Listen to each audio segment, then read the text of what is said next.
La vie est faite de normes. Shalom bien-aimés dans le Seigneur. Notre méditation du jour s'intitule « La vie est faite de normes ». Deuxième partie. Nous tirons notre texte dans Genèse 41, 14 qui nous dit ceci. Pharaon fit appeler Joseph. On le fit sortir en hâte de prison. Il se rasa, changea de vêtements et se rendit vers Pharaon. Alléluia. L'amour de Dieu ne vous donnera pas ce que l'obéissance à ses normes doit vous offrir. L'amour de Dieu ne vous donnera jamais ce que l'obéissance vous réclame. Dieu ne vous élèvera pas là où vous ne respectez pas les normes. Joseph n'est pas allé n'importe comment voir Pharaon sous prétexte que c'est son heure d'élévation ou que Dieu l'a justifié. Il est écrit, Pharaon fit appeler Joseph. On le fit sortir en hâte de prison. Il se rasa, changea de vêtements et se rendit vers Pharaon.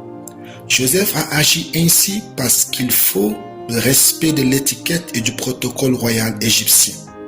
Effacer les signes de sa condition de prisonnier, démontrer son humilité et sa soumission, sa préparation psychologique et symbolique, puis faciliter la communication et la crédibilité. Contextuellement, dans l'Égypte ancienne, les prêtres et les hauts fonctionnaires se rasaient le corps et la tête pour des raisons d'hygiène et de pureté rituelle. Les personnes en deuil ou en prison laissaient souvent pousser leurs cheveux et leurs barbes. Pour se présenter devant le pharaon, la plus haute autorité du pays, il était impératif de se conformer à cette norme de propriété et de respect.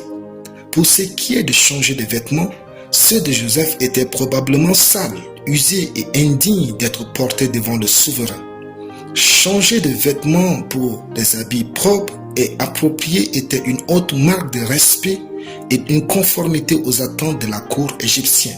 Frères et sœurs, Dieu changera votre situation, mais vous ne tirerez profit et joie que si vous respectez les normes des hommes. Ne soyez pas prétentieux au nom de la foi, soyez parfois normal. Respecter les normes des hommes crée le cadre de l'exaucement divin. L'élévation et le miracle sont liés aux normes des hommes. Il y a toujours une façon juste pour bien faire les choses. Si vous ne le trouvez pas, ne faites rien, cherchez-la. Vous pouvez avoir raison, mais votre façon de parler peut vous tuer. Si vous n'appliquez pas la bonne manière, vous augmentez vos problèmes dans la vie. Les normes existent pour votre bien. Alléluia. Prions.